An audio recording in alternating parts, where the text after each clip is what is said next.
ini kami akan membahas suatu penyakit yang sering menyerang sistem pernapasan kita loh. Mau tahu? Simak videonya baik-baik.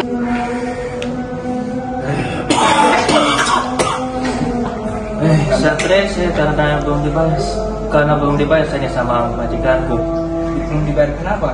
Belum dibayar, ditambah bayaranku ini sama 3 minggu. Biasanya saya dibayar 1 minggu, sekitarnya itu 100.000 lah tiap kali kerja. Nah, terus berapa itu? Nggak tahu ini bangku stop beliau. Bangku stop atau mungkin sebenarnya itu istrinya lari nikah sama orang lain kan? Astaga. Jadi gimana? Tadi nanti kita nanya. Apa batu gitu? Batu kita. Yo. Kedua bungkus habis di sini rokoknya ada tadi batu terus. Pas stres ki. Kenapa ini kita? Nah, itu tadi cuplikan kejadian yang sering terjadi di sekitar kita. Kira-kira kamu sudah bisa menebak topik apa yang akan kita bahas? Yuk sama-sama kita simak penjelasannya. Assalamualaikum warahmatullahi wabarakatuh.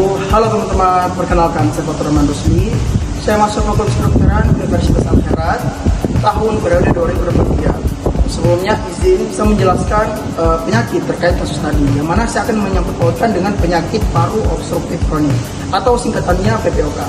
Nah, PPOK adalah suatu penyakit paru yang ditandai dengan adanya sesak napas yang menetap atau progresif.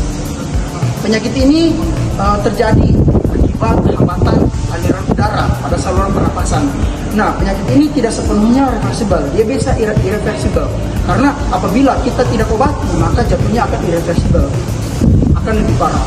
Nah, penyakit ini terjadi karena adanya suatu zat asing, yang mana dia dapat merusak saluran pernapasan, yang mana dia akan meradang dan merusak, akibatnya akan menghambat aliran udara. Baik, jadi saya akan menjelaskan kenapa sih orang itu bisa terkena PPOK. Nah, salah satu etiologinya yang pertama itu adalah merokok. Merokok adalah salah satu faktor utama kenapa orang itu bisa terdiagnosis PPOK. Nah, tetapi tidak menutup kemungkinan orang yang tidak merokok juga bisa terkena PPOK. Karena apa? Karena ketika dia menghirup asap rokok juga bisa menjadi salah satu faktor pencetus. Oke. Yang kedua, faktor lingkungan. Faktor lingkungan itu seperti debu, asap-asap motor, mobil, maupun asap industri. Terus yang ketiga bisa jadi dari faktor genetik. Nah, kenapa saya bilang faktor genetik? Karena paru-parunya itu tidak kuat untuk lingkungan. Jadi dia bisa terkena berbagai macam penyakit, salah satunya PPOK. Nah, untuk gejala klinisnya, pasien itu biasanya sesak napas atau dyspnea yang progresif. Terus yang kedua, pasien itu biasanya batuk-batuk yang kronis, yang lama, kan? Nah, terus yang ketiga, biasanya pasien menunjukkan bunyi pada paru itu biasa bunyi kelainan. Adapun rongki, tapi biasanya bunyi bising. Baik, selanjutnya di sini saya akan membahas bagaimana sih tata laksana pada pasien PPOK. Nah, yang pertama untuk tata laksana yaitu modifikasi gaya hidup. Bagaimana caranya kita mengurangi atau menghindari untuk merokok? Karena salah satu faktor utama dari terjadinya PPOK seperti etiologinya tadi itu merokok. Terus yang kedua, kita modifikasi gaya hidup dengan cara menggunakan masker kalau keluar rumah. Karena salah satu etiologinya tadi pada pasien PPOK biasanya karena terpapar debu atau polusi atau zat-zat industri. Nah, bagaimana sih? Baik, untuk terapi lainnya juga ada berupa terapi oksigen, ada terapi vaksinasi, dan pemberian vitamin-vitamin.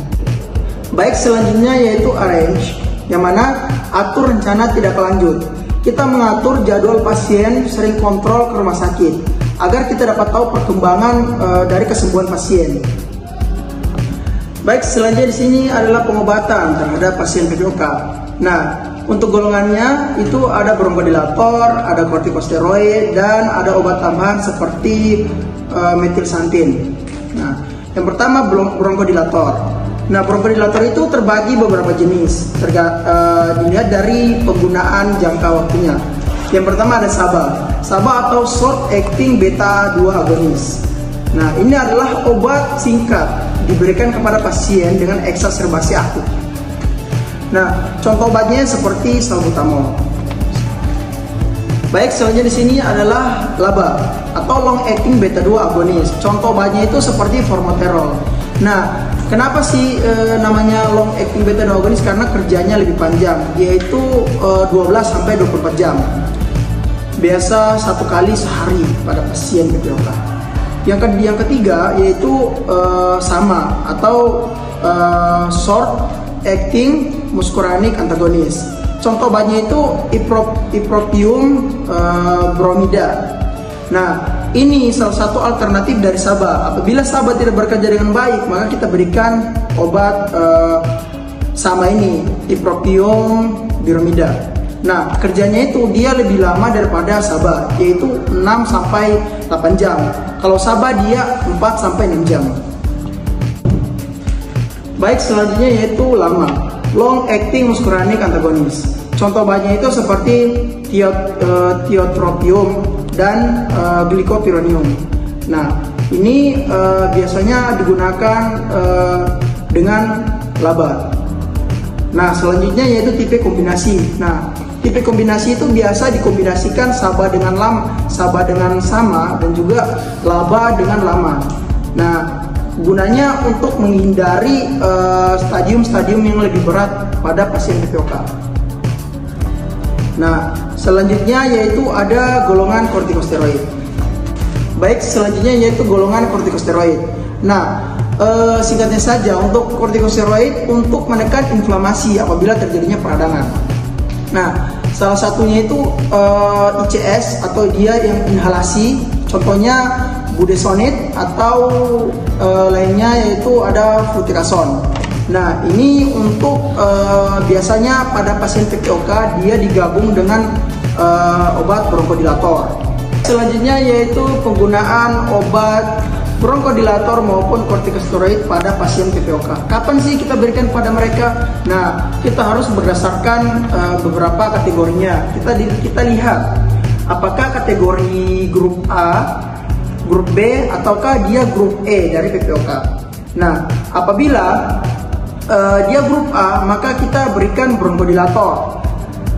Nah, kenapa kita berikan bronkodilator? Kita lihat juga berdasarkan MMRC-nya, MMRC maupun CAT.